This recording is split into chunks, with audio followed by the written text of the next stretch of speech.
Y por supuesto seguimos con el tema de los buses de la ruta 36 y 37. Vamos a hablar qué es lo que está pasando con los usuarios desde este punto de vista.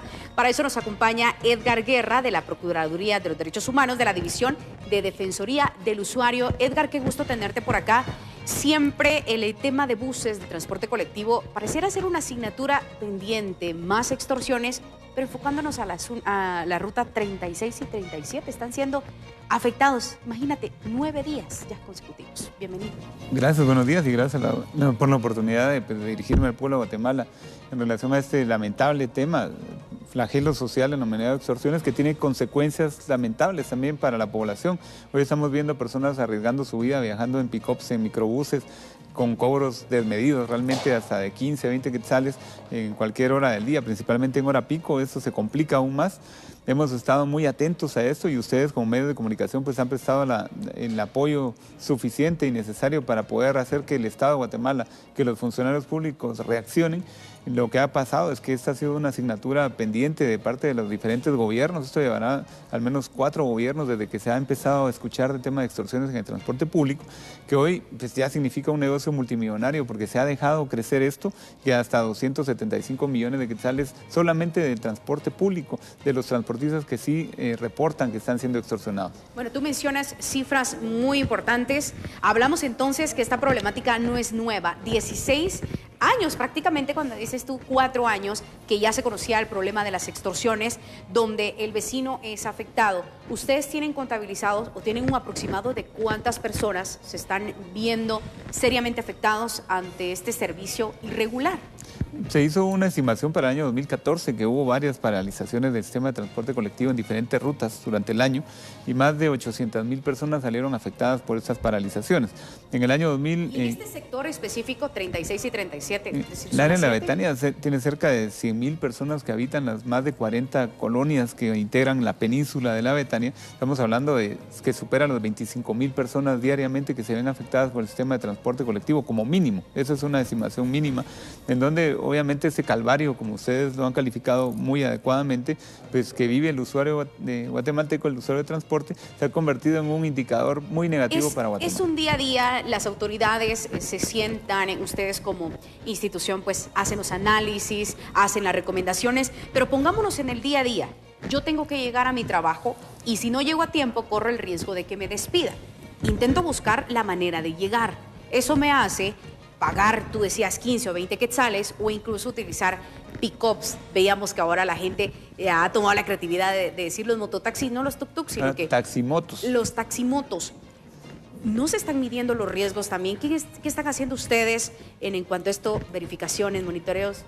¿Qué es lo que están haciendo en cuanto a este tema? Pues, realmente, como dentro de las funciones de la institución del Procurador de los Derechos Humanos está la supervisión de la administración pública. O sea, eso abarca todo el Estado de Guatemala. Y hemos estado muy pendientes de este tema, muy trillado, muy terrible para la población guatemalteca. Hemos estado haciendo comunicación con el viceministro de Seguridad, Ricardo Guzmán, en donde ellos pues, han puesto a disposición más agentes de Policía Nacional Civil, que creo que ese es uno de los caminos correctos, mayor cantidad de allanamientos, digamos, masivos, como pasó en el mes de mayo y el mes de julio. Esas son parte de las acciones. Ustedes hacen la evaluación, toman las acciones, realizan un tipo de recomendaciones. ¿Qué es lo que procede? ¿Se dirigen ustedes hacia el Ministerio Público para darle acompañamiento a los usuarios? Porque realmente la gente dice, ya no queremos que nos hablen, queremos que se tomen medidas urgentes. ¿Qué están haciendo ustedes? Dentro de esas medidas, por ejemplo, también está ante la falta de servicio de transporte, que obviamente es un tema superior, que es el de la inseguridad y violencia que se vive en el transporte, terrorismo incluso, que implantan bombas explosivas dentro de los autobuses, que ha dado como resultado muerte. Entonces hemos estado también en coordinación con la Municipalidad de Guatemala, que emergentemente ha atendido las consideraciones y sugerencias de la institución del Procurador de los Derechos Humanos, poniendo a prestar el servicio de manera de emergencia, Transmetro, por ejemplo. Si no, sería aún peor esta situación de caos en donde el guatemalteco está y muy responsablemente preocupado por llegar a sus labores y que no les descuenten su día o en el peor de los casos los despidan, que ya ha habido algunos casos también. Ponemos el dedo en la llaga. Como parte de estas verificaciones y monitoreos, han ustedes determinado que obviamente se habla del riesgo que los pilotos están siendo amenazados, pero de verdad es que cada quien lleva agua para su lugar, dicen por ahí. Hay algunos pilotos que están involucrados en este sistema de extorsión que ya se volvió toda una red organizada, porque hay que hablar también de ese punto. Dentro de esos monitoreos y supervisiones que se hacen como parte de la función habitual de la institución del procurador, pues se ha pedido información y el año pasado se hizo una verificación a 80 pilotos de transporte exurbano del área de Misco, y no quiero estigmatizar para nada en este tema, sino simplemente estoy dando los datos. Claro, pero hay que hablar de los resultados que dan esas evaluaciones, esos monitoreos. Correcto. Hay pilotos muy responsables, gente muy trabajadora, pero hay otros que no lo son tanto. De esta evaluación que hicieron del Ministerio de Gobernación, resultó que de los 80 pilotos, 40, es decir, el 50% de ellos contaban con antecedentes penales o policíacos. Esto ha dado también... Entonces no se da una verificación para la contratación. Es que este es el problema, que hoy no tenemos un verdadero sistema de transporte público que garantice no solamente la seguridad vial, sino la seguridad de que el usuario va conducido por personas, digamos, sin tacha o que tienen las calidades para poder conducir el autobús, empezando por las licencias, que muchos de ellos no cuentan ni con licencia. Y la otra, el tema más sensible, que sería el de seguridad, que algunos pilotos se presume, incluso transportistas, ayudantes, están involucrados en esas estructuras que ya deberían de ser, digamos, investigadas con más seriedad. En la ruta 3 y 4, el año pasado interpusieron una denuncia en el Ministerio Público. Ya llevamos casi 15 meses de haber acompañado el proceso de la denuncia a estos representantes de pilotos de estas rutas, y no ha habido ni una sola captura ni avances en la investigación. Bueno, y pareciera que esto no va a parar, de verdad. Incluso ya los pilotos de la ruta 36 y 37 pues están amenazando de que va a desaparecer esta línea de servicio.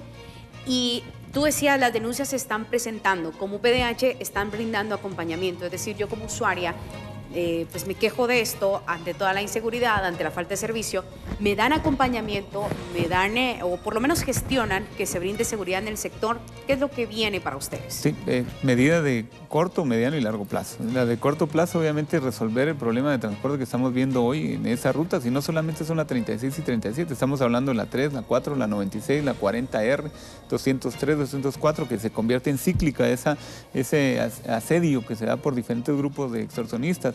Yo tenía información de que en algunas rutas como estas, la 36 y 37, hasta hace unos meses, habían 4 grupos presuntamente de extorsionistas. Hoy, más bien el día de ayer, me sorprendí al escuchar a un piloto que hablaba de 8 grupos diferentes. Solo en ese sector. Solo en ese sector. Imagínate, hay que pagarle a todos. Y ahora, de verdad que quisiéramos tenerte más tiempo para abordar otro tema. Ayer justamente se realizaba la aprobación sobre estas modificaciones que se dan en cuanto a la regularización de la velocidad del transporte colectivo. Rápidamente, porque el tiempo se nos está agotando, ¿qué piensan de estas medidas? ¿Podría ser viable esta modificación a la bomba de inyección para regular la velocidad y así evitar los accidentes, Edgar? Pues de hecho fuimos invitados por la Comisión de Comunicaciones y Transporte Público del Congreso de la República para participar en esta mesa técnica de trabajo que dio como resultado la aprobación de la ley del día de ayer, que pasó en tercera lectura. Yo creo que si es toda medida que tienda a resguardar la vida de guatemaltecos positiva. Ya hoy estábamos escuchando otro hecho de tránsito en San Pedro de Ampú, lamentable otra situación. Realmente tenemos uno de los servicios más inseguros y digamos, menos eficientes del mundo. Pero hablemos lo que se hace la ley y se hace la trampa también. Para nadie es un secreto que se puede modificar los kilometrajes, el número de chasis. ¿No sería entonces tan difícil modificar el tiempo de la bomba de inyección?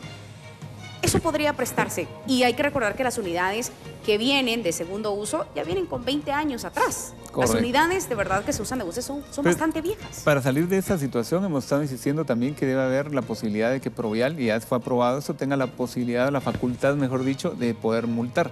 Porque la Dirección General de Transportes, con 19 inspectores para poder supervisar a 19,000 autobuses a nivel república, eran unas cuentas que no cuadran. O sea, yo sí creo que debe haber mayor presencia de agentes, tanto de autoridad en general, DGT, Provial, etcétera, tránsito, para poder verificar que efectivamente están funcionando las... Ajustar a los propietarios de las líneas de transporte, que sería para centralizar las acciones. Edgar, de verdad te agradecemos que nos estés acompañando esta mañana.